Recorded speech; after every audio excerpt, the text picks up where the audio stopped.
halka waxaynu isugu nimi sheeko isuguma imaanaymaan waxaynu isugu nimi masiirkii reer Maakhir oo maanta idinka gacanta laydin soo geliyay inaad ka talisaan baa laydinka rabaa inaad waxa aad doonaysaan caawa halka ka cadeysaan baa laydinka rabaa shir dambe oo laydinku imanayo dambe oo dhicisoobayaana ma jiro waxaan rabnaa marka meesha waxa ugu badan dhalinyaroy future-kiina inaad caawa ka tashataan baa laydinka rabaa waxa laydinka rabaa waxaad idinka leedihiin aanala rabna inaad ku caawino inaad gacmihiina ka buuxsataan oo ku qabsataan baa laydinka doonayaa wax badan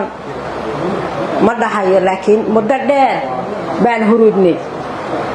laakiin ummadaha kale waxay noo haystaan aamusnaanteena inaan wax weyn ku maqanna wad maqlayseen Faysal Cali Waraabe wuxuu yiri dhulbahanta nabad dilina warsangeli baana laayay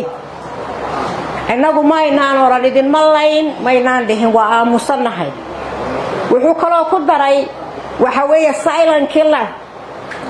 waa qofka aamusan oo khatarta ah oo ku dilaya dilaa qarsoon way marka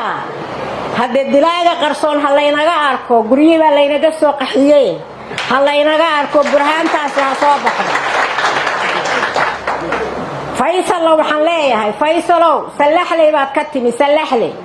waxaadna rabtaa ergaabo oo ku suntan maxaa la yiraahdaa warsangeli iyo bahwadaagtooda reer Maakhir ku suntan inaad adigu siiso reerkaaga siiso baad doonaysaa laakiin ogow salaxley laftirkeeda waxaad ku tagtay doolaalo iyo qaxooti baad ku tagtay waxaan u dirayaa reer Absame inay qaxootigii qaxay 1988 inay dib u soo celiyaan oo ku soo celiyaan 29 kilomitirka ay leeyihiin gobolka waqooyi oo Soomaaliyeed ay ku leeyihiin in lagu soo celiyo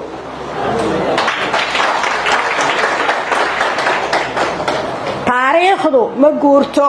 way hadhaa ilaa irshiida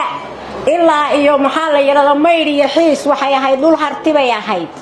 may ahayn abtirsiinyaha cusub iyo taariikhaha la sameeyay goombuur iyo lixle iyo maxamed cali iyo caruuraha yaryar oo idinka age-kiina loo dhigayay ma ahan mana beenin karaan waxaan leenahay waxaad sheegaysaa waa beentiin weeye taariikhduna asalkii bay ku noqonaysaa midda kale halka ka sheegaya waxa weeye dhiigu biyo maaha hadday isleeyihiin markaad dhulbahanta soo cuntaad baad silent killerkii u imanaysaan cunaysaan waa beentiin baan leenahay waa loo hiilin midda kale dadka waxa weeye bini aadanka waxaan nahay dad muslima oo sunni ah oo shaafiiciin ah waxa weeye iyaga maalinta jimcaha ah oo ciida iyo maalinta maxaa la yiraahdo rabadaanta ah iyo maalinta maxaa la yiraahdo ciida caamka ah ayay dadka gaadaan oo dilaan marka ninka waxa sameynaya ilaahay guusha ma siinayo because wuu u jeedaa inuu daalim yahay oo dulmi ka shaqeynayo waxa weeye aan diyaar garowno dagaal lama galo adaan maamul lahayn dadkani waxay u baahan yihiin maamul inaad xooggiina taras garaysaan oo maxaa la yiraahdo siyaasiyiintina aamintaan oo maxaa la yiraahdo la xisaabtantaan kan federaal jooga kan gobol jooga kan idinla jooga inaad xisaab gelisaan baa laydinka rabaa anagu haddaanu waxalana waa magaciinaanu ku shaqaysanaynaa haddaanu wax weynana magaciinaan ku shaqaysanaynaa idinkuna nala xisaabtami maysaan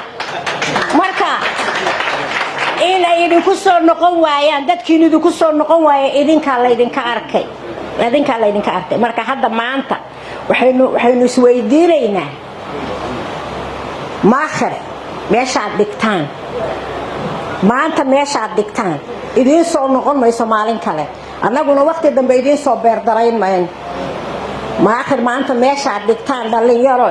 dhalinyaroy meeshaad dhigtaan bay maanta dhigmaysaa raalli ma ka tihiin inaad Maakhir dhisano waxaan annaka leenahay